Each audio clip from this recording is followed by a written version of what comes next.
ngana agwa anyị ebe ishi esere Amokwe TV live report ebe anyị nọ bụ na ụmụ mgbede Orji Amokwe ọta ka na-abalụ wa Ozor Tochukwu Okoli mọwụ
ọkwụ na ahụ ka o si aha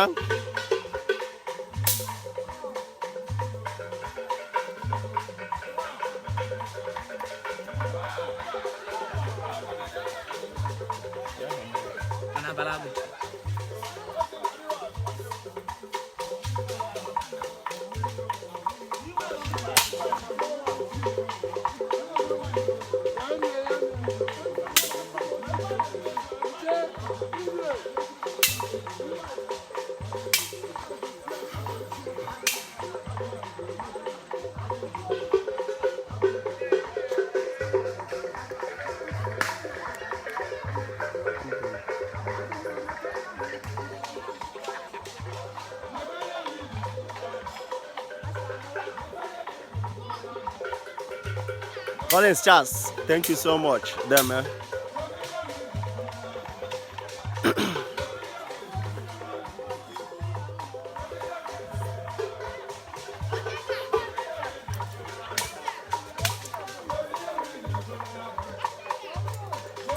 Na-agwa na ya bụ ishi esere Amokwe TV ebe ọ bụla ị nọ na mba ụwa bụ na-agwa anyị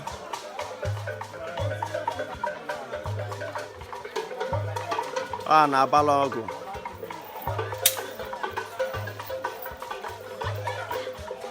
mmọnwụ a na-abala ọgụ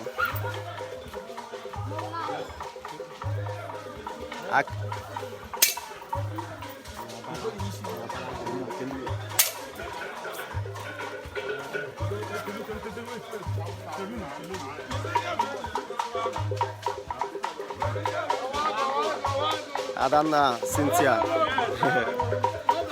there, man.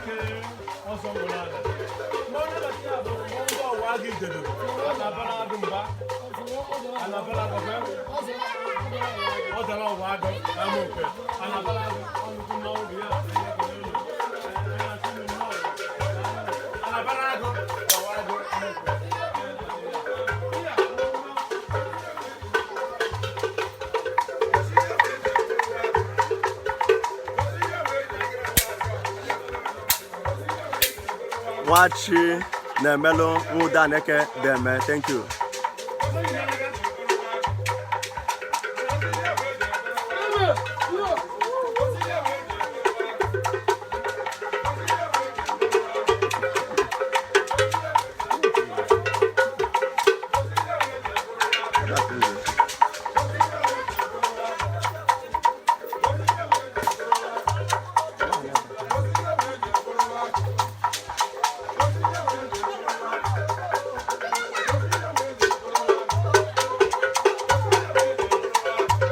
Ofe akwụ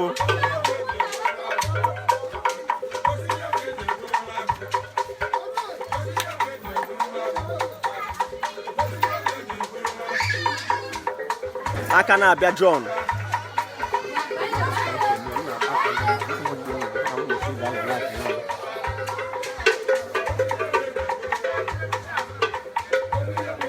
Chinaze, better you see Vivian to see my brother.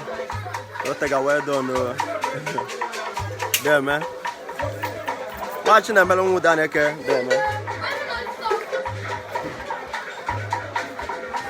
Monde or wagon.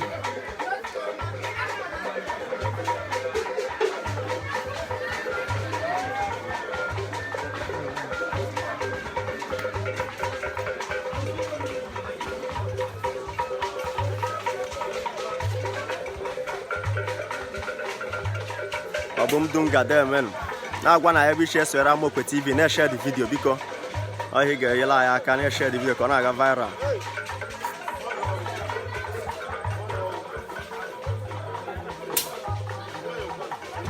Oh, Biakwa. Oh, Biakwa. Oh, Biakwa.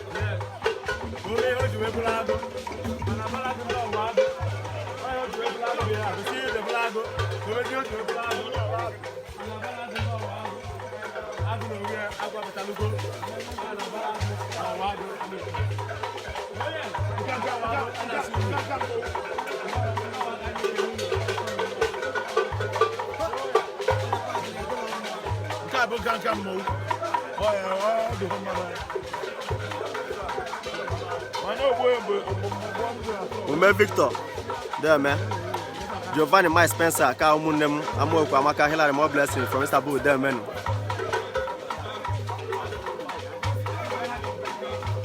And I shall go show you Bulaga.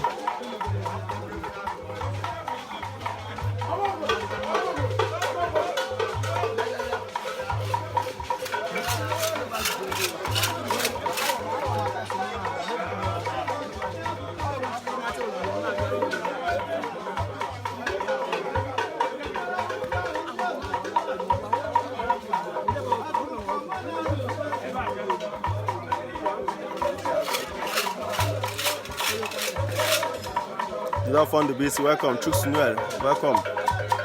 Unagwanya Bunshe Amokwe TV. Obiakwa, Obiakwa, Obiakwa, Osu.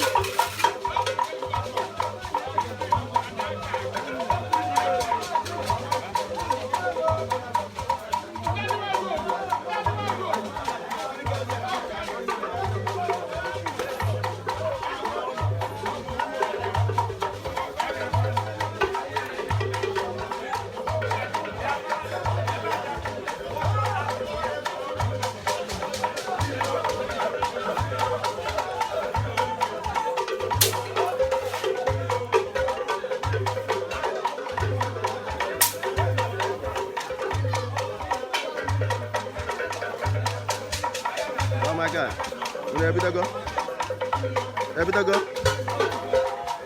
Abidago? Okay. We got that one.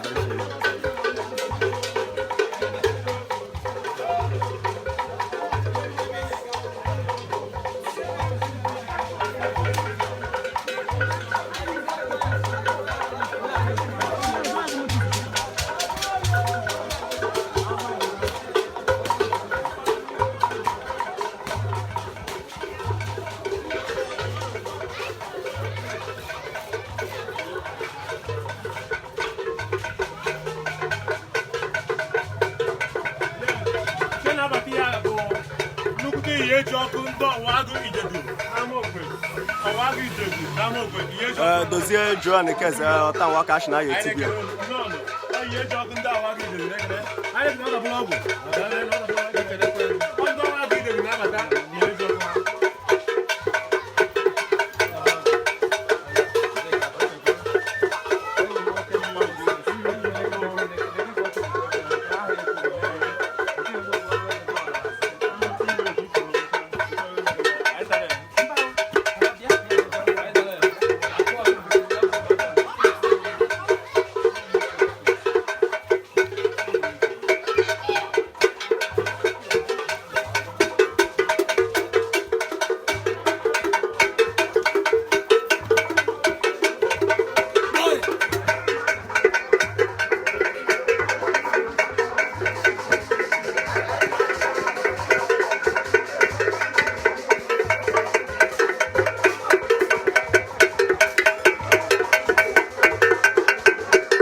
dị egwu.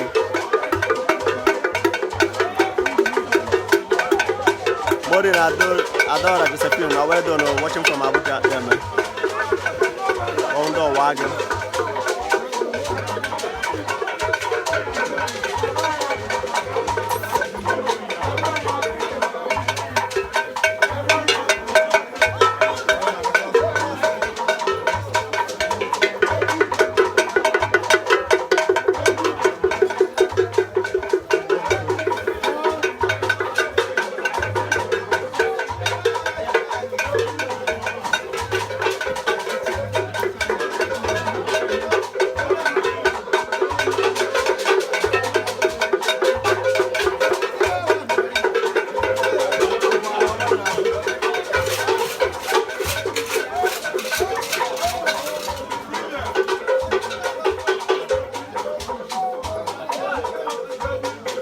Unu ga-ahụ ọnwa na China ọ nọ n'ụba ya na-eme adịrị izi.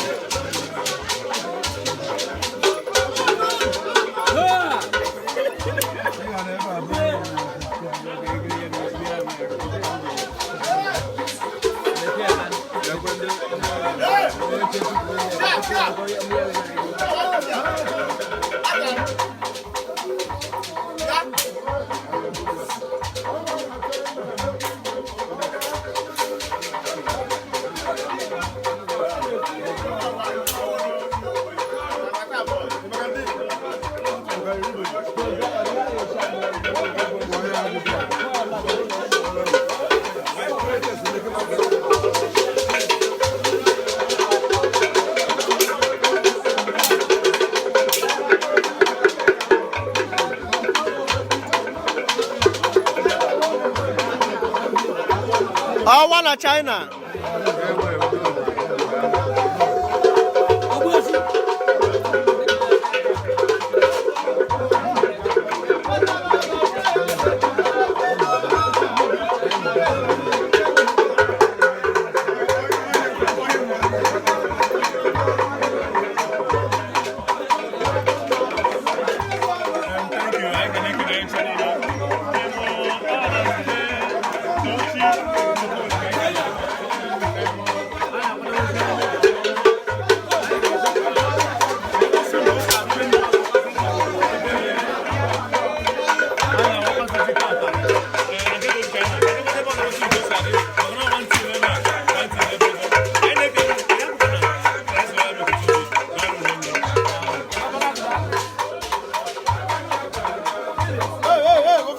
Balago.